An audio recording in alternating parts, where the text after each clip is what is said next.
So the FBI agents noticed something strange at the autopsy. That made a bunch of controversy. In the FD 302 reports that the agents took notes, the FBI agents that were sent there by J. Edgar Hoover and told to stay with Kennedy's body and take whatever evidence was found in the body back to the FBI laboratory, they wrote in their notes, there has been a tracheotomy performed, as well as surgery to the head, namely in the top of the skull. That made a bunch of controversy.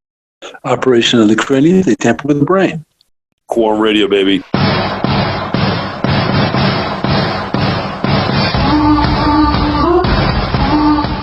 You got to be friendly with Marina Oswald. I did. First time I called her up, and I introduced myself and who I was. I said I'm a JFK researcher, and in this wonderful accent, this Russian accent, she says, "Oh, wonderful. Just wonderful." Okay, folks, Quorum Radio's on with William Matson Law. He's an author, researcher, one of the foremost forensic researchers on JFK's body. What happened to his body, the wounds in his head, his back, his neck. William Matson Law is the author of the book In the Eye of History, the book Betrayal, which he was served as the writer behind that with Hugh Clark, one of the last surviving members of the JFK Funeral Honor Guard. And he co-wrote with James Curtis Jenkins the book At the Cold Shoulder of History. William, it's great to have you on the show on Quorum Radio. How are you doing today? I'm good, Bill. How are you? Great. Well, listen, in our many conversations, it's fascinating always to talk to you. I consider you the source to go to about things related to the assassination and the crime scene, which I like to say is JFK's body. And well, you're absolutely right. That is the crime scene. It truly is. And that's a crime. And the question is, what happened to so many parts of the crime scene? One of the most intriguing one, of course, is the issue of the caskets. Tell us about the caskets. Tell us about the caskets between Dallas and Bethesda. All right. Well, after the president expired, his body was cleaned up a bit, wrapped in some sheets. They got a 400-pound Britannia casket from the O'Neill Funeral Home. It was brought in. It was lined with plastic to keep body fluids off of the satin lining. The body was wrapped in sheets with some extra sheets around the head, placed in the casket. Lid was closed, and then it was flown from Love Field, and then the plane landed at Andrews Air Force Base, and then it was driven in a motorcade to Bethesda Naval Hospital. Just a technical question here. Okay, was the casket brought to Love Field first? That first Britannica casket, or was it taken directly to Parkland Hospital? No, the casket had to go to Parkland Hospital to be able to put the body inside of it. Okay, because I know that there was a body bag in effect, and I'm wondering if that was provided by the hospital or provided by O'Neill Funeral Home. Well, see, this is all part of the mystery. Okay, the body itself. This is from Dallas now. When it leaves Dallas, It's put into the casket. Now, remember, I said the body was wrapped in sheets with extra sheets around the head to prevent seizure. Okay, tissue loss. That casket, that 400-pound Britannia, was taken out to the ambulance, and then it was loaded aboard. It was driven to Love Field, and then it was taken and poured aboard the airplane. So the airplane flies to Andrews Air Force Base in Washington.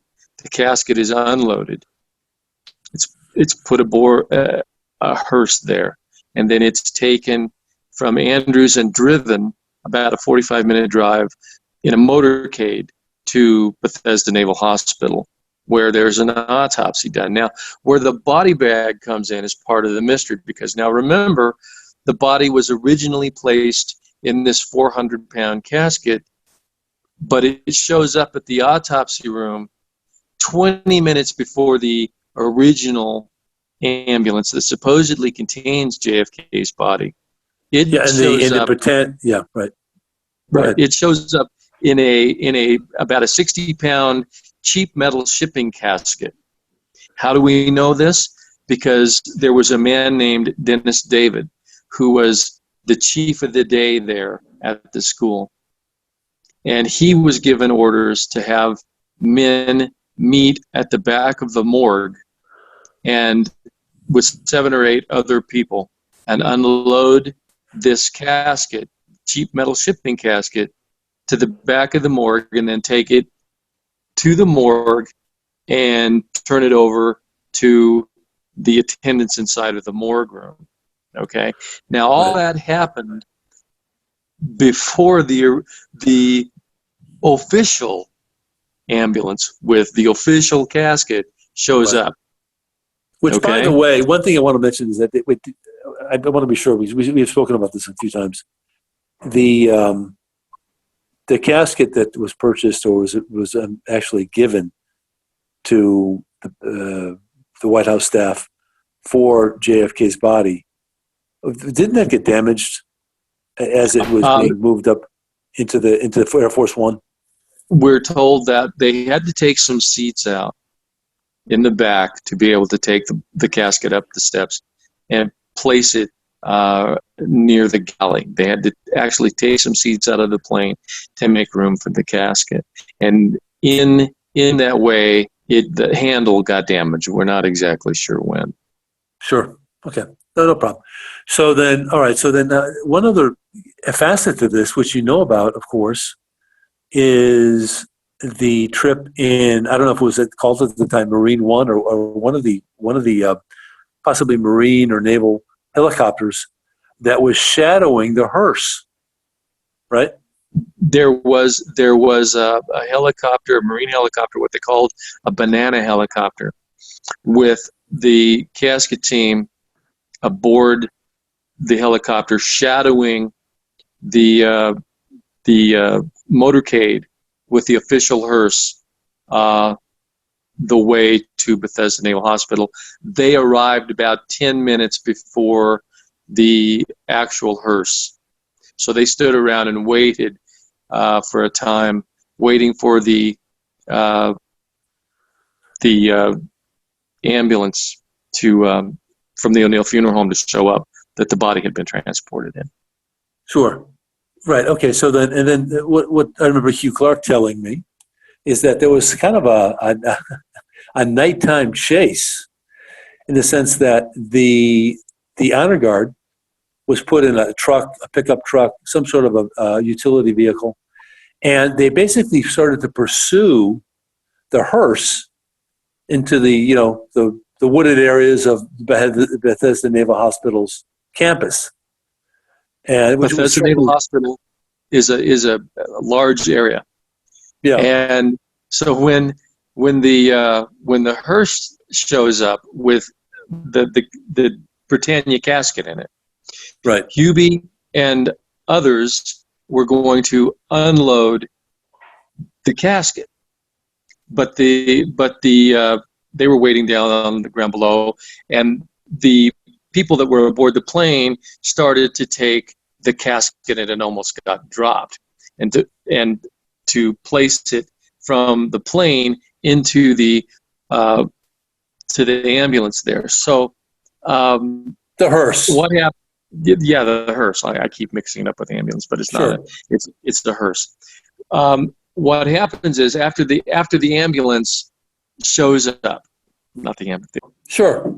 Well, we know about that. Again, by the way, just I think as a technicality, I seem to recall that they actually used a de facto ambulance for this purpose, and maybe that's why there's a little confusion there. I don't know. Well, that's part of the rumor. I've interviewed people that have said that, and it was well known that there was a decoy ambulance, but that's unofficial. That's all part of the mystery. So after the plane touches down, and they get the ambulance. That's when okay. The vehicle.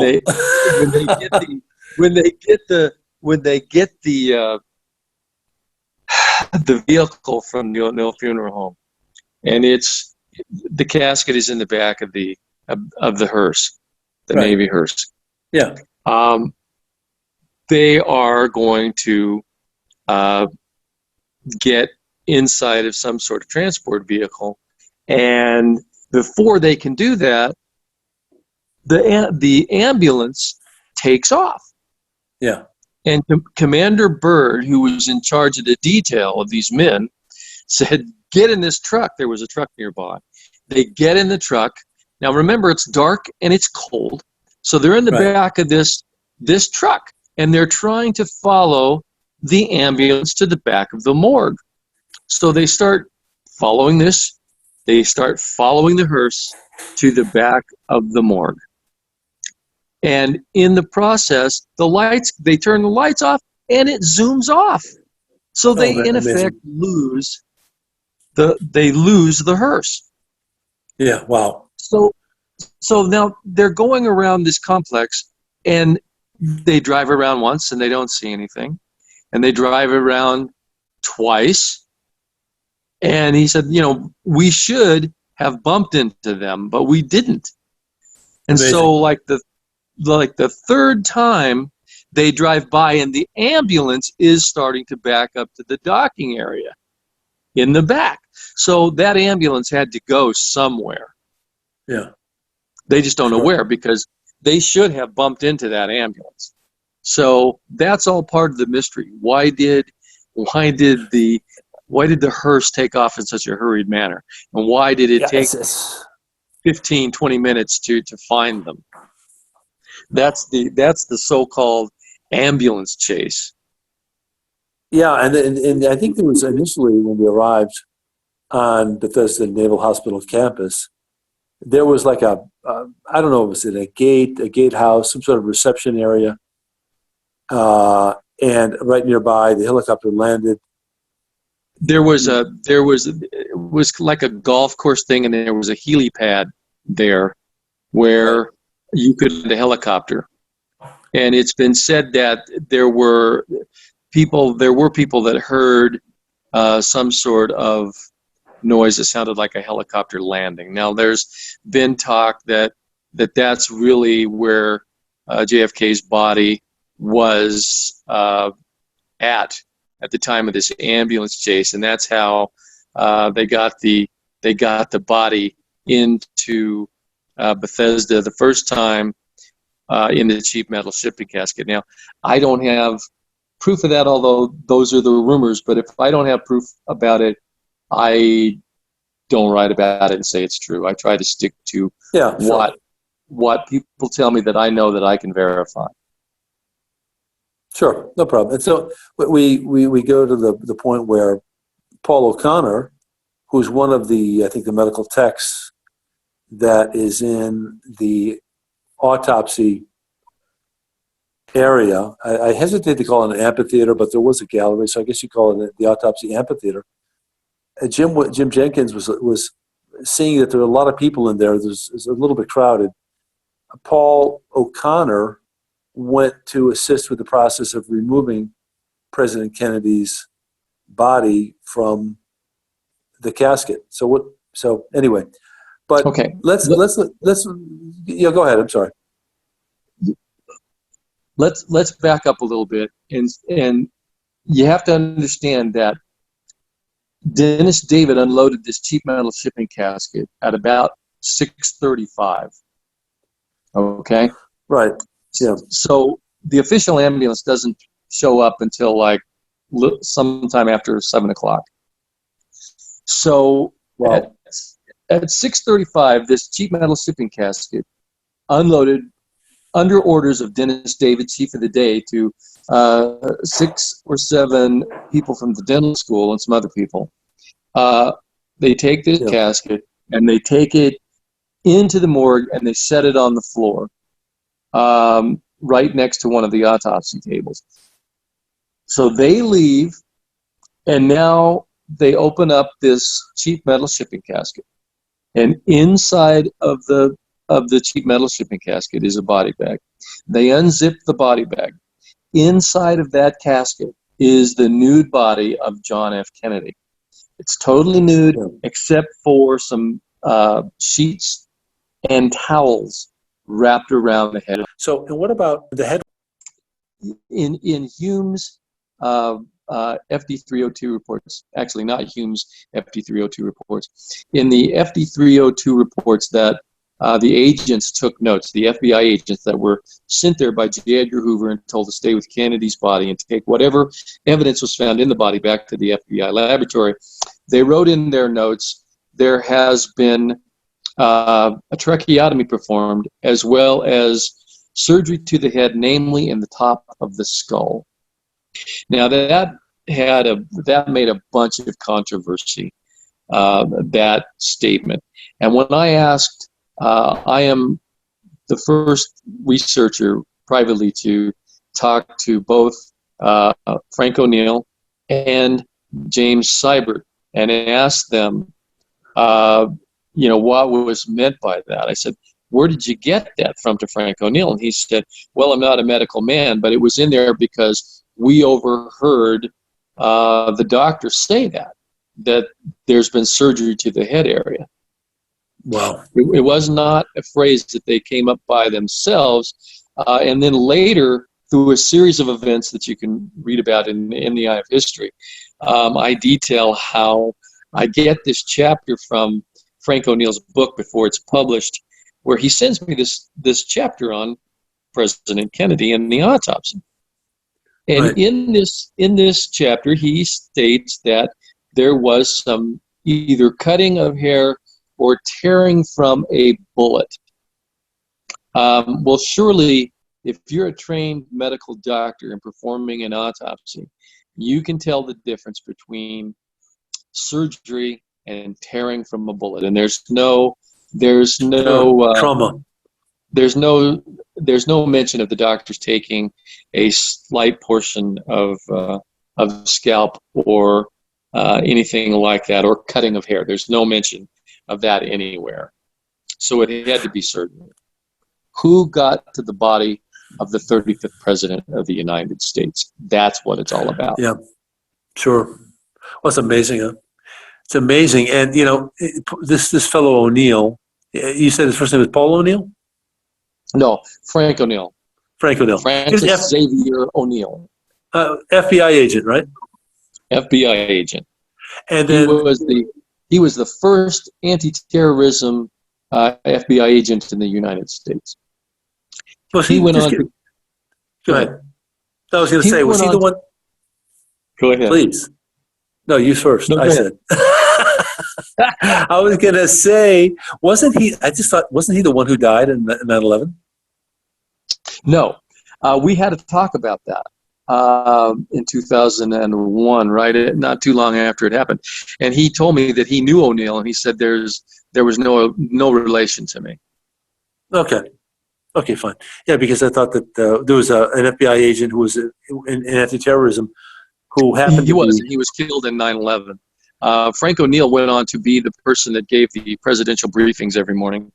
And he was also the first anti-terrorism FBI agent in the United States.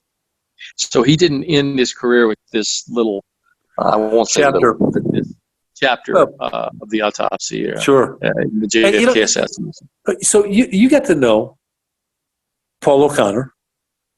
I did. James Curtis Jenkins, and the other medical corpsman or the medical technician, naval medical technician that was there during the autopsy. You get to know Francis Xavier O'Neill.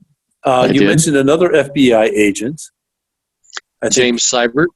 I went to his home 3 times in Florida and got to interview him. I'm the first person that ever got inside of his house, and I'm rather proud of that. Wow. And you got to know, let me see now. You also knew people at the crime scene itself. I mean the Dealey Plaza, that was present when JFK got shot. I did. I got to know the Newmans rather well, Bill and Gail Newman, who were about 17 years old at the time, and they were 10 to 12 feet away from President Kennedy at the time that he was struck in the head by a bullet that basically took part of his head off. One of the things I also wanted to ask you is that since you've gotten to know some of these people connected with the JFK assassination, at any time did you speak to any of the medical staff in Dallas? Let's see. I spoke to Dr. McClellan, who, after he came in, was asked to stand at the head of JFK and keep the tracheotomy open. And he was there for, I think he said, a good 18 to 20 minutes looking directly at his head. And so he was an interesting fellow. He had his own opinions about what he thought had happened, but I was interested more in what he remembered from that day. I also talked to Dr. Ronald Jones, who I managed after some work to get an interview with him. And, we were talking about, the single bullet theory and whether that was possible. And he hemmed and hawed all around it. And finally, I just said, Doctor, have you ever in your career, other than that one time, had a case where one bullet went into two men, causing 7 wounds and coming out basically pristine? And he paused and said, probably not. Maybe a 50 caliber bullet. None of these fellas, even after they're, he was still working there. I don't know if he's retired at this point. But, they never wanted to commit to anything because they don't want to risk anything. They have pensions and they have families. And, what are they going to get out of it if they just, really blurt out what they know? It could get them in, trouble. And so I can relate to you. I have a guy that I found through sheer serendipity that was who I'm calling the White House witness in the new edition of In the Eye of History. And he worked in the White House and knew President Kennedy. And he was that morning he talked to the president, and he then later said, I was in the nose of Air Force One when we got the word that the president had been shot. And they came and they got me and they took me to Parkland, and I'm the guy that kept the phone line open between Parkland and Washington, D.C. I'm trying to get him to tell me the story, and he says, there's no way that Oswald made that shot. And I said, well, now you know what you've just said to me. And I said, that's why I need to talk to people like you, because, you saw these things. And he didn't really want to elaborate. And it took me a long time to really get him to let me come and see him. And he told me a little story when I finally did get to him. And I'm sitting across the table from him. And he says, listen, he said, let me explain to you. He said, there are reasons I don't want to talk about this. And he said, they came to me and they said, you will not tell anyone about what you've seen. You will not tell anybody. You will not tell your families what you've seen. And they threatened him with, putting him in prison. And he said at one point, the person that was talking to him said, we know where your family is. He said, what do you think that meant when they said, we know where your family is? He said, they still know where my family is. He said, that might give you an idea of why I'm so reluctant to talk about this. And part of the deal that I made with him, because usually I will tell who the name is and I will tell where they live and that whole thing. He said, you can't tell my name. You can't share my name, and you can't share in the United States where I live. I'll tell you the story, but those are the rules you got to keep. And of course I said yes. So of course, and there are pictures of him. I did find a picture of him there that day. So he is who he says he was. Lots of gunshot wounds and what have you in a relatively large urban area at that time. Dallas, of course, has grown since 1963, but still it was a busy hospital. They had dealt with, I think, 1,100 gunshot wounds that year in Dallas at Parkland. I didn't know that. 1,100? I think so. Wow, I believe that's the astonishing. statistic. Astonishing. So, but this one of the physicians attending, there were several, mentioned that he thought that he had suffered a wound from the front, referring to the head wound, not so much the neck wound. I don't know about the neck wound, but in any case, and so. Well, there was one doctor that wrote down that it was in the left temple. Whether that was a slip of the tongue or not, I don't know. Right. So just wondering, if we go back to the autopsy in Bethesda, Jim does mention something that looked like it could have been an entrance wound from the front. Can you go into a little more detail about that wound, please? There was discussion. Once they had the body on the table, there was discussion of, he said that there was a wound on the right side of the head that had some gray substance on it. And there was a discussion of whether the gray substance came from a bullet. And he said that was just kind of passed over. They never went back to it again. They never discussed it anymore. Nor did they examine that wound and make note of it anymore, did they? No. Make any notation of it? Amazing. Okay. All right. Well, moving on. I mean, like I said, it's remarkable that you've gotten to know so many people. Well, is there any truth to the rumors? Maybe it's an urgent legend that you got to know Marina Oswald. You got to be friendly with Marina Oswald. I did, and I remember the first time I called her up, and I introduced myself and who I was, and my child was little at the time, and so when I first introduced myself, I think she made the mistake of picking up the phone. Usually I heard that she did not do that, and so I was wondering if I was going to get to talk to her. But I called her from this number I had. She picked up the phone, and I explained who I was. I gave her my name, explained who I was. I said I'm a JFK researcher, and I still remember it as clear as day. In this wonderful accent, this Russian accent, she says, "Oh, wonderful. Just wonderful." And I remember I said, I know how thrilled you are to be hearing from me. I know. I said, but I just have, we got into this conversation, and I asked her about the backyard photographs that she supposedly took, and she said she did take them. But the pictures that she had taken, Lee Oswald was holding something else, not the rifle in the newspaper. It's been well over 20-some years now. It's kind of hard to remember that first thing, but I remember when she said, "Oh, wonderful, just wonderful." And we got into a discussion about children, and she said, "You're proud papa," and so we had a little talk about that, and we left on a really good note.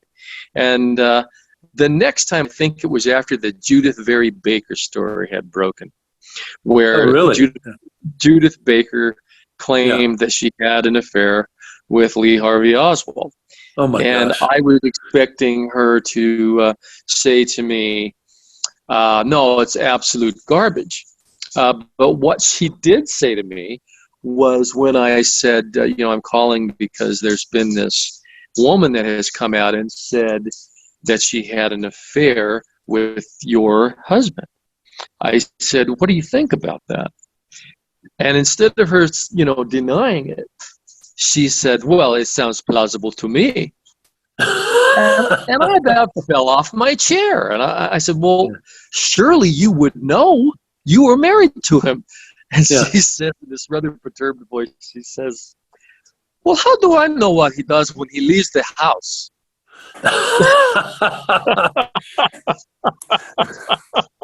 Oh, that's funny. She was wonderfully warm, a wonderfully warm person.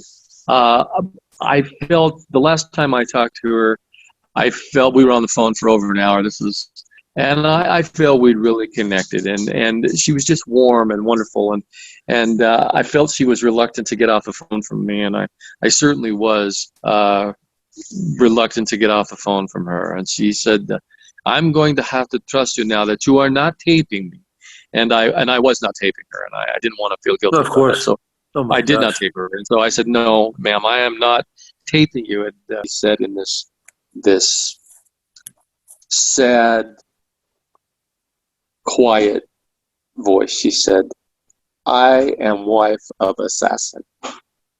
I do not like it." Wow. So, Horrible, you know, it's moments like that, where you can really reach out and touch the historical significance of this event. That means huh? Wow, a that lot. was amazing. And then also Jim Lavelle, you knew before he passed away, the late Jim Lavelle. I did. I always wanted to meet Jim Lavelle. And he was, at this point, 98 years old. Oh my God. And through a contact I had, I was about to leave town. And I'd been there 3 days for this conference, and I'd been writing an article for a magazine. And so I just lost all time. And so at the very last minute, I got Jim Lavelle's number, and I called him. I had talked to him about, 15 years before, and I'd sent him a book he wanted, but he didn't remember me. But I reminded him that I'd sent him this book, and he said, "Well, I remember the book, but I don't remember who sent it to me." And I said, "I'm in Dallas right now. Is there any way that you could spare me some time? I'd like to meet you." And he says, "I'm busy today," but he said, if you want to come and maybe call me a few days from now, I could spare you some time." And I said, "Well, I've got to catch a plane tonight." And so he said, "Well," he says, "all right." He says, "I'm due for a luncheon date," but he says, if you get out this way right now," he says, "I'll give you some time." So my wife and I hopped in the car and found his place. Very nice section of Dallas, very nice apartment there. Knock on the door, and I'd seen him only on TV, and that was like 30 years before. So now he opens the door, and here's this little shrunken man. Was Jim Lavelle, I could tell, but time had bent him to some extent. Of Sure. course, 98 years old, but he was on his own feet and invited us in and sat down on the couch with him. And I said, if I had more time, I'd really grill you on some things. And he says, "Well," he says, "if you got something on your brain," he says, "get it off. Now's the time." So I found he was delightful. I really enjoyed my time with him. Gave him a couple of books that I had written, and he allowed me to film it. And if anybody wants to see it, you can find it on. I think it's on YouTube. Awesome. So, and so what did he say? Listen, Jim, let me just ask you a question about Jim Lavelle, William. Did he share some stuff about Oswald? well, he believes Oswald did it. Right. There isn't any doubt in his mind. He was, of course, famous for having that picture taken of him handcuffed to Oswald, and before he goes out, he said to Oswald, he said, "Lee, if anybody shoots at you, I hope they're as good a shot as you are." He said, meaning that I hope they hit you and not me. And Oswald replied to him, "There isn't going to be anybody shooting at me." And of course, they walked out, and you hear a horn beep, and the cameras are rolling. He walks out, and Ruby steps out and shoots him. And Bob Jackson captures that moment in a very famous photograph. And you know Bob Jackson. I do. I know Bob Jackson. I was helping a writer, Matthew Smith, with a book he was writing, and we became very close friends. And he asked me to try to find Bob Jackson, and I called him, and he talked to me about the picture. And a delightful guy, just a delightful guy. Knew Jim Lavelle, and he was just as open and honest and nice as you could be. Told me about filming, photographing that, and every little bit of that is part of the history of this event, and Oh, those sure. things need to be captured for posterity. And Sure. luckily, there, as far as I know, Bob is still with us. I found him an absolute delight to talk to. Oh, fantastic. Well, listen, And I that's, got the picture that my friend wanted for the book. So, oh, really? which is Very good. that. Oh yeah, I think that he got world rights for that, for the book that he was doing. So And I have some satisfaction in that. absolutely. And One what a thing that picture. Bob Jackson did say to me that was comical. He said, I guess he won the Pulitzer for that. And he said, well, one thing that did happen to me, I asked him how it affected his life. And he said, well, one thing that did happen to me was that it allowed me to eat better.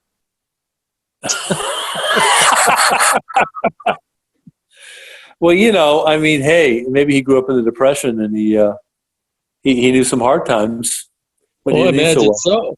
I imagine so. Wow. So that's But, great. So tell me about your, well, go ahead, William. I'm sorry. I interrupted you.